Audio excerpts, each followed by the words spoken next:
শীতকালে ত্বকের পাশাপাশি চুলের সমস্যাও বাড়ে। চুল খুব রুক্ষ হয়ে যায়, ফলে খুশকির সমস্যা দেখা যায়। নখ দিলে মাথার মরা চামড়া উঠে আসে, ফলে কম বেশি চুল পড়ার সমস্যা বাড়তে থাকে। শ্যাম্পু করার আগে যদি এই শীতকালে তোমরা নারকেল তেলের সঙ্গে মাত্র দুটো জিনিস মিশিয়ে এইভাবে মাখতে পারো, তাহলে কিন্তু চুল পড়ার সমস্যা এবং খুশকির সমস্যা দ্রুত দূর হবে। আর আজকাল খুশকির সমস্যা কিন্তু ছেলে মেয়ে উভয়ের মধ্যে দেখা যায়। এই প্রচণ্ড শীতকালে আমি আমার চুলের যত্ন কীভাবে নিয়ে থাকি সেটাই ভাবলাম আজকে তোমাদের সঙ্গে শেয়ার করি।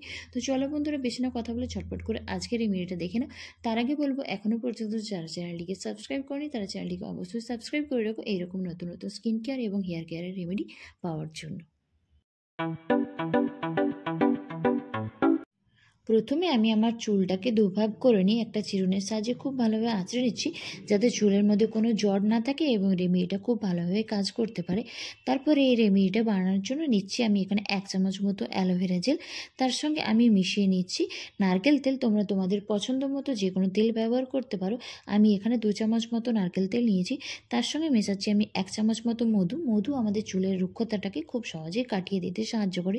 তার সঙ্গে মিশিয়ে নিচ্ছি আমি এখানে ভিটামিন ই ক্যাপসুল। তোমরা তোমাদের চুলের পরিমাণ অনুযায়ী এখানে 2টো ভিটামিন ই ক্যাপসুল ব্যবহার করতে পারো। এর সঙ্গে মেশাচ্ছি পাতিলেবুর রস, কিন্তু এখানে অবশ্যই করে তোমাদের নিতে হবে। এই পাতিলেবুর রস আমাদের চুলের মধ্যে খুশকির সমস্যাকে দ্রুত দূর করে দেয়। তারপরে সবকটা উপকরণকে খুব ভালোভাবে মিশিয়ে নিও। এটা কিন্তু একটা খুব হোমমেড ভালো স্পা হিসাবেও কাজ করে। তারপর এখানে এই রেমেডিটা আমার বানানো হয়ে গেছে। এটাকে চুলের স্ক্যাল্পে তোমরা শীতে করে করে খুব ভালোভাবে লাগিয়ে নিও।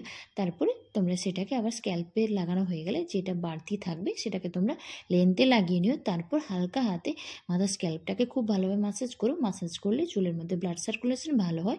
তারপর এটাকে চুলের মধ্যে আধ ঘন্টা মতো রেখে তোমরা শ্যাম্পু করে নিও। সপ্তাহে 2 দিন তোমরা এই রেমেডিটা ব্যবহার করে দেখো, খুশকির সমস্যা এবং চুল পড়ার সমস্যা কিন্তু দ্রুত দূর হয়ে যাবে। তো চলো বন্ধুরা, আজকের মতো এইটুকু। সকলে খুব ভালো থেকো।